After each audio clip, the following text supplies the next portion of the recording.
Hello students, welcome to geometry defence academy. तो आज हम देखेंगे इस वीडियो में कि आवासीय विद्यालय में जो बच्चों को पढ़ाते हैं पेरेंट्स, जिनके बच्चे आवासीय विद्यालय में पढ़ रहे हैं, चाहे वो राष्ट्रीय इंडियन मिलिट्री कॉलेज हो, आरएमएस हो, या आपका यूपी सैनिक स्कूल हो, जीएनवी हो, ऑल इंडिया सैनिक स्कूल, या नेत्राट विद्यालय समिति, या सिमुलतला आवासीय विद्यालय। तो ये जो रेजिडेंशियल स्कूल हैं जिनमें मतलब एक हॉस्टल होता है, उनमें बच्चों को पढ़ाने के क्या फ़ायदे। क्लियर भाई। देखो, आवासीय विद्यालय कौन से विद्यालय वे जिसमें बच्चा रहेगा भी वहीं पे ही, उसका रहना सोना एक हॉस्टल की फैसिलिटी के साथ होता है। और बच्चा ये मान के चलिए 6 से लेके 12 साल तक लगभग जो चले हुए हैं, 6 से लेके मतलब कक्षा 6 से लेके 12वीं तक वहीं पे रहता है, उसका टोटल वहीं पे रहना। तो क्या फ़ायदा है, क्यों ना पेरेंट्स को क्यों इसमें बच्चे भेजने चाहिए अपने। तो मैं उस पर डिस्कस करूँगा, इसके फ़ायदे गिनाऊंगा। हालांकि कुछ नुकसान भी है, नुकसान की मैं बात नहीं करूँगा क्योंकि नुकसान के मुकाबले में फ़ायदे ज़्यादा है। तो जाहिर सी बात है भाई, कुछ फ़ायदा लेने के लिए नुकसान तो उठाना पड़ेगा।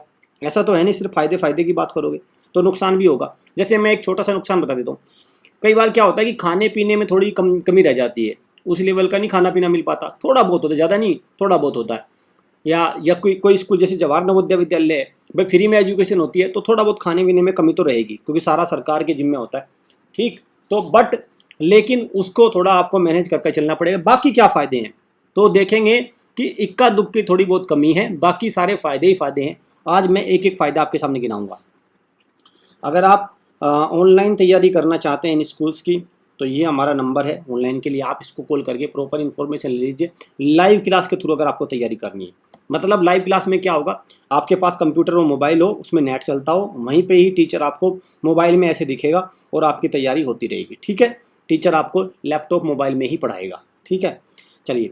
और अगर आपको हॉस्टल के थ्रू तैयारी करनी है, मतलब एक प्रकार के आवासीय, ये आवासीय कोचिंग है, आवास, वहाँ पे 8-9 महीने की कोचिंग होगी और लगा दिन रात आपकी पढ़ाई होगी, तब ये एंट्रेंस को निकलेंगे। ये इनके एग्ज़ाम होते हैं, तब इनके एग्ज़ाम को निकाला जाएगा। ठीक है, चलिए। तो देखते हैं भाई, पहला नंबर फ़ायदा नंबर 1, मैं इसको सबसे बड़ा फ़ायदा मान रहा हूँ और मैं इसको सबसे पहले लिख रहा हूँ। मोबाइल की लत से पीछा छूटेगा। आजकल क्या है कि हर बच्चे को, चाहे 2 का हो, 3 का, 5 का, सबको बच्चों को मोबाइल की लत लगती जा रही है।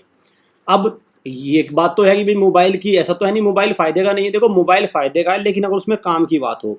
लेकिन जनरली बच्चे क्या करते हैं उसमें, गेम्स, यूट्यूब पे, इवन आजकल बच्चे, मैं देख रहा हूँ बच्चे वैसी वीडियो भी देखने लगे हैं। ठीक है, तो उसमें क्या होता है, उसका बच्चे का जो माइंड है वो डिस्ट्रैक्शन हो जाता है, उसमें माइंड इधर उधर चला जाता है और फिर उसका नुकसान होने लगता है, फिर वो उसके बिना रह नहीं पाता। अब हॉस्टल में क्या होता है, इनमें आवासीय विद्यालय में मोबाइल की परमिशन तो होती नहीं। मैं इसका मतलब ये बिल्कुल नहीं कह रहा हूँ टेक्नोलॉजी में बच्चे को पीछा कर देंगे, नहीं, टेक्नोलॉजी में तो बराबर रखेंगे बच्चे को। एक कंप्यूटर लैब होती है, कंप्यूटर लैब में ले जाएंगे, पीरियड लगेगा गेम का, और फिर वहाँ पे गेम के पीरियड में क्या होगा, आपको एक्सेल सिखाया जाएगा, आपको पीपीटी बनानी सिखाई जाएगी, आपको इंटरनेट चलाना सिखाया, सब चीज़ चला, टेक्नोलॉजी तो सब कुछ सिखाई जाएगी, लेकिन फालतू के कामों से, गाने सुनने, मूवी देखने, गेम के, इनसे पीछे छूट जाएगा। तो सबसे बड़ा फायदा तो देखो ये है पहला। ठीक, और मेरा मानना ये है कि ज़्यादातर पेरेंट्स मेरे इस पहले वाले वाक्य से 100% सहमत होंगे। 100% सहमत है। ठीक, तो पहला फायदा आपको दिख गया कि मोबाइल की लत जो लग गई इससे पीछे छूटेगा। ऑल राउंड डेवलपमेंट होगा। भाई देखो, ये स्कूल्स आवासीय विद्यालय में हर फैसिलिटी होती है, चाहे गेम्स कह लो, लैब कह लो, कंप्यूटर कह लो, मनोरंजन एंटरटेनमेंट कह लो, इसके अलावा में लैंग्वेज इम्प्रूवमेंट कह लो, एप्टीट्यूड कह लो, एक्सरसाइज कह लो, सब तरह की फैसिलिटी होती है इनमें। तो बच्चा सब चीज़ सीखता है, लगातार 6 से 7 साल तक सीखता है। तो जैसे मैं बात करूँ जवाहर नवोदय विद्यालय सैनिक स्कूल, सुबह 4 बजे इनमें एक्सरसाइज होती है, पीटी होती है। ठीक, तो बच्चे मतलब क्या हो गया, 4 बजे उठता है, फिर उसके बाद 1 घंटे वो एक्सरसाइज करता है, फिर उसके बाद वो ब्रेकफास्ट, वो तैयार होता है, ब्रेकफास्ट होता है, फिर क्लास होती है, फिर गेम्स पीरियड होता है, इस तरह से एक्स्ट्रा करिकुलर एक्टिविटी होती है। तो बच्चे का ऑल राउंड डेवलपमेंट होता है। लेकिन जो डे बोर्डिंग स्कूल है उसमें ऐसा नहीं हो पाता।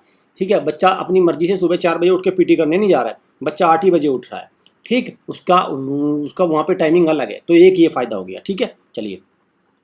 सेल्फ डिपेंडेंट का मतलब क्या है, देखो, इनमें बच्चे को खुद अपनी बेडशीट वगैरह फोल्ड करनी होती है, खुद उठना होता है, नहीं उठेगा तो उसकी पिटाई भी होगी, पनिशमेंट मिलेगा।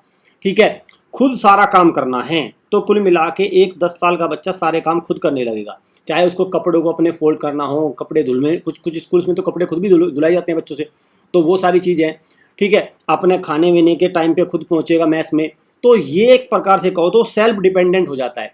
जो वो मम्मी वगैरह उनके पापा वगैरह सारा काम करते हैं ना, उससे उसका पीछे छूट जाता है।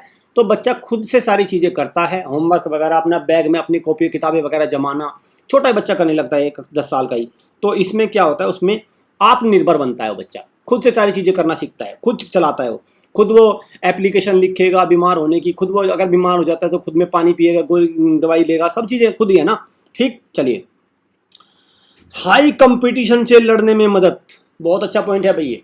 क्यों? देखो, अब जब आपका डे बोर्डिंग स्कूल में पढ़ता है कोई बच्चा, तो वहाँ पे क्या होता है, आसपास के किसी टाउन के सिटी के बच्चे वहाँ पढ़ते हैं। ऐसा नहीं है कि अब मान के चले कोई दिल्ली में स्कूल है, ठीक है, और उसमें आपका उड़ीसा से ही बच्चा मिलेगा, केरला से मिलेगा, नहीं नहीं, ठीक है। जनरली उसमें 90% बच्चे वहीं के होते हैं, ठीक है।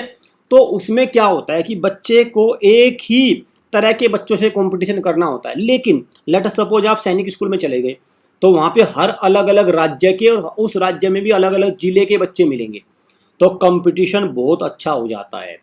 कंपटीशन बहुत अच्छा हो जाता है, सबकी अलग अलग एबिलिटी होती है, वेरियस तरह के टैलेंट के बीच बच्चे को लड़ना होता है, ठीक। तो वहाँ उसके असली जो उसका कंपटीशन है उससे वो पहले ही लड़ता रहता है, और वो पहले से ही तैयार रहता है हाई कंपटीशन को फेस करने के लिए। होम सिकनेस खत्म हो जाती है। बहुत सारे बच्चे क्या रहते हैं कि उनको घर से निकलने का मन ही नहीं करता, मतलब वो घर पे ही रहना, छुट्टी आए घर पे रहे, ठीक है। अब उसमें उसका नुकसान क्या होता है, जैसे बच्चे ने 12th करी, बच्चे को भेजेंगे आप कुछ ग्रेजुएशन वगैरह करने के लिए, तो वहाँ जाने से मना करेगा, वो कहेगा ग्रेजुएशन भी मेरे आसपास के कॉलेज से करा दो। फिर क्या होगा, उसका ग्रेजुएशन भी हो जाएगी। फिर आएगी नौकरी की बात, वो कहेगा नौकरी करके क्या करूँ, मम्मी पापा पे अपना बर्डन डालेगा और कहेगा आप ही मुझे खिलाते रहो। अब मम्मी पापा बेचारे मजबूर, क्या करें। तो वो कुल मिला के ये हो जाता है कि अपना वही जो उसके मॉम डैड हैं, जो माता पिता हैं, वही उसकी सेवा भाव करते रहते हैं, उसका कोई मतलब नहीं, वो उन्हीं पे पूरी तरह डिपेंडेंट हो जाता है। कुल मिला के ये है कि बच्चा बिल्कुल होम सिकनेस, घर का आदी हो जाता है उसको। घर का आदी क्यों हो जाता है, क्योंकि वहाँ मिलता है उसको आराम, ठीक, आराम मिलता है। खाना पीना बिल्कुल आराम से मिलता ही है, बिल्कुल कोई दिक्कत नहीं है। गर्मी हो गई तो एसी मिलते हैं, आजकल बच्चों को तो सब कुछ मिल रहे हैं, तो उसको क्या ज़रूरत है। तो इससे पीछा छूटेगा, इससे पीछा छूटो, ये बहुत ज़रूरी है भाई। आगे चलते हैं। डिसिप्लिन में रहना आ जाएगा। अब घर पे या डे बोर्डिंग में क्या है, बच्चा मान के चलो मन नहीं है, ठीक है, अपना कह दिया आज मेरा मन नहीं है, मेरे पेट में दर्द हो रहा है, अपना लेट गया। या सुबह कुछ उठना नहीं है, सुबह 10 बजे उठना है, तो या क्लास में स्कूल में लेट चला जाएगा, कोई दिक्कत नहीं है, गाड़ी छूट गई।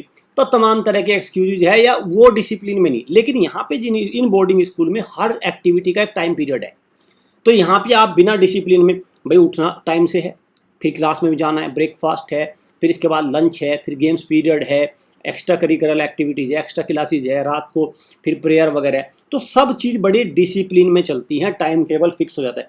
और मान के चलो भाई एक स्कूल है, जैसे वहाँ पे 3 से लेके 5 तक क्लास चल रही है, तो वो हर दिन क्लास चलती है ना, तो बच्चे की वो एक्टिविटी में आ जाता है, उसके जीवन के जो जीवन का मेन उसका जो वो होता है उसमें आ जाता है, उसकी हैबिट में आ जाता है। सुबह 4 बजे उठना है तो उठना है, ठीक, फिर उसको कुल मिलाकर उसमें डल जाता है, और फिर वो जीवन भर मात नहीं खाता, ठीक।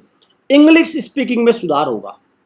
देखिए भाई, वेरियस स्टेट के बच्चे आएंगे, क्योंकि आजकल मैं देख रहा हूँ आवासीय विद्यालय में ये कंपलसरी सा हो गया कि विदाउट, जैसे विद्या ज्ञान एक स्कूल है, तो इसमें क्या है, इसमें जो वहाँ की कमेटी है, जो हमारे यहाँ से बच्चे गए हुए हैं, तो उनसे जब हमने रिव्यू लिया कि भाई तुम लोग क्या करते हो, तो उन्होंने बताया कि सर कि हम इंग्लिश का, हिंदी का एक वर्ड नहीं बोल सकते, जैसे भी हमें बोलनी है, अगर हमने हिंदी का वर्ड बोला तो हमारे ऊपर पनिशमेंट है सीधा।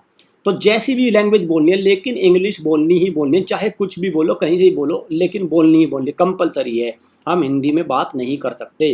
तो एक बच्चा 6 से लेकर 12 साल तक, कक्षा 6 से लेकर 12वीं तक जब लगातार इंग्लिश में बात करेगा, तो how it can be possible कि उसको इंग्लिश नहीं आएगी, सुधार नहीं होगा। क्लियर? चलिए, तो ये मैंने मोटे मोटे फ़ायदे आपको गिना दिए। तो भाई इन स्कूल्स में जाने का तरीका एक तो ऑनलाइन है, ऑनलाइन तरीके से आप कोचिंग कर सकते हैं हमसे, और एक मैंने बता दिया आवासीय कोचिंग कर सकते हैं। आवासीय कोचिंग आप हमसे ले सकते हैं, मतलब यहीं से आपको रेजिडेंशियल कोचिंग मिलेगी, 9 महीने की लगभग की कोचिंग होती है इसमें। चैनल को सब्सक्राइब कर लो, बेल आइकन पे क्लिक कर लो इस तरह की अपडेटेड इन्फॉर्मेशन के लिए, इस तरह की काम की बातों के लिए। Thank you students, thank